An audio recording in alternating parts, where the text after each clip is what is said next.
को good afternoon, आदाब, नमस्कार। शॉर्ट नोटिस पे आप लोग आए, आप लोगों का बहुत बहुत धन्यवाद। जैसा आप जान रहे हैं, प्रॉपर्टी टैक्स को लेके लोगों के मन में बहुत सारी शंकाएं कुछ हैं, तो हम क्लैरिफाई करने के लिए आप लोगों के माध्यम से हम लोगों को बताना चाहते हैं कि प्रॉपर्टी टैक्स एक्चुअल में है क्या और कितना लगने वाला है। जब हम बात करते हैं किसी भी कानून की, किसी भी चीज़ की, मुझे याद है आप लोगों में से कुछ लोगों ने पूछा था कि साहब जब आप एंक्रोचमेंट हटाते हो तो जो ये जैसे और देशों में होता है आप हमारे यहाँ क्यों नहीं करते हो, रेगुलराइज क्यों नहीं करते हो, सो एंड सो फोर्थ। तो जब हम बात करते हैं भाई पूरे देश की, तो उसी हिसाब से प्रॉपर्टी टैक्स भी एक ऐसा टैक्स है जो पूरे देश में लगा हुआ है और JNK अपने आप में सबसे लास्ट स्टेट या यूटी है जिसमें ये इन्फोर्स किया गया है। किसी भी म्यूनसिपैलिटी की आय का एक मुख्य साधन जो है प्रॉपर्टी टैक्स होता है। अगर आप देखेंगे कि जनरली जो म्यूनसिपैलिटी के जो काम होते हैं वो लोगों से जो रोज़मर्रा के जो एकदम टच वाले जो कार्य होते हैं वो सबसे ज़्यादा म्यूनसिपैलिटी ही करती है। आपकी साफ़ सफाई होगी, आप घर से बाहर निकलोगे तो साफ़ सफाई होगी, मतलब जन्म से लेके मृत्यु तक जितने भी एसेंशियल काम है वो म्यूनसिपैलिटी के दायरे में आते हैं। और म्यूनसिपैलिटी अच्छे से सर्विसेज प्रोवाइड कर सके तो उसकी एक आय का एक साधन होता है प्रॉपर्टी टैक्स। और ये एक तरह का प्रोग्रेसिव टैक्स होता है जिसमें आप जो गरीब होता है, मतलब आप ऐसा नहीं लगते सब पे एक समान लगाते हो, जो गरीब होता है उस पर कम लगता है और धीरे धीरे उसके हिसाब से ये बढ़ता है। सबसे पहले जनाब ये कोई नई चीज़ नहीं है, पूरे देश में लगती है और JNK यूटी में सबसे लास्ट में लगाया जा रहा है। सेकंड, सर ये हर महीने नहीं देना है, ये साल में एक बार देना होता है। तीसरी चीज़, जो भी इससे पैसा आएगा, मान लीजिए SMC का एरिया है तो जो म्यूनसिपल कॉरपोरेशन श्रीनगर है ये उनके अकाउंट में जाता है, ये कंसोलिडेटेड फंड में नहीं जाता है। उसी तरीके से आप सोचिए मेरे दूर दराज के कुलगांव की अगर मेरी म्यूनसिपल काउंसिल है तो जो वो पैसा जाता है वो उसके अकाउंट में जाएगा। कुलगांव भी मेंटल सेक्रेटरी था उस ज़िले का, मैंने देखा है वहाँ पे लोग छोटी छोटी चीज़ों के लिए बोलते थे कि साहब ये रोड जो हमें बनाना है या नाली हमें बनानी है तो उसके लिए पैसे की उन्हें कमी होती थी।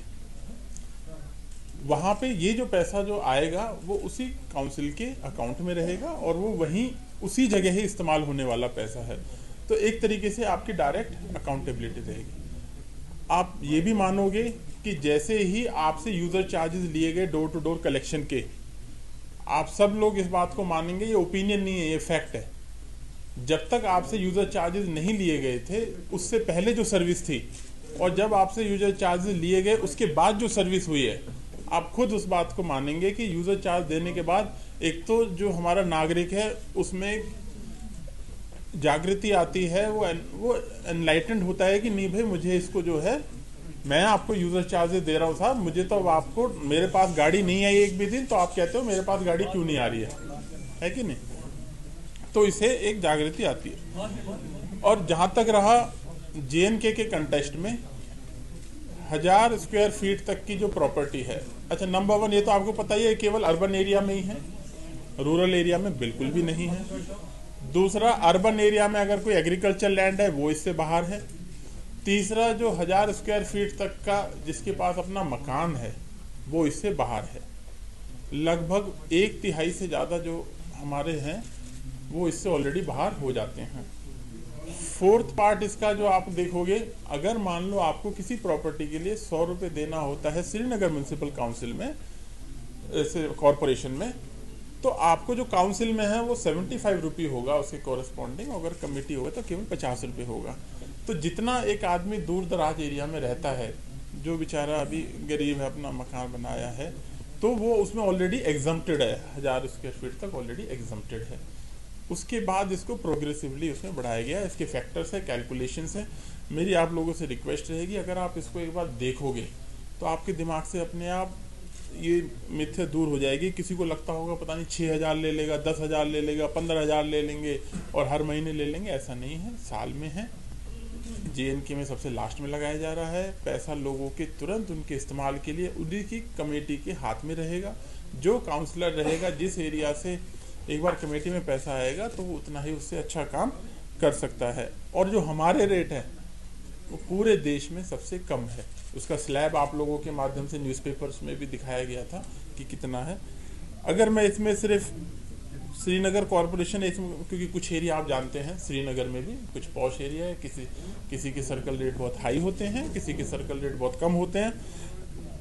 तो एक रेजिडेंशियल एरिया जो है मान लो 1500 स्क्वायर फीट तक है, तो वो 100 रुपये से लेके 1150 रुपये तक जाता है, मतलब मैक्सिमम अगर किसी का सर्कल रेट है। इसका जितना आपका बनता है उसके लिए एक कैलकुलेटर डिज़ाइन किया जा रहा है जो वेबसाइट पे दिखा दिया जाएगा, जिससे आप लोग भी खुद एक बार उसे देख सकते हैं।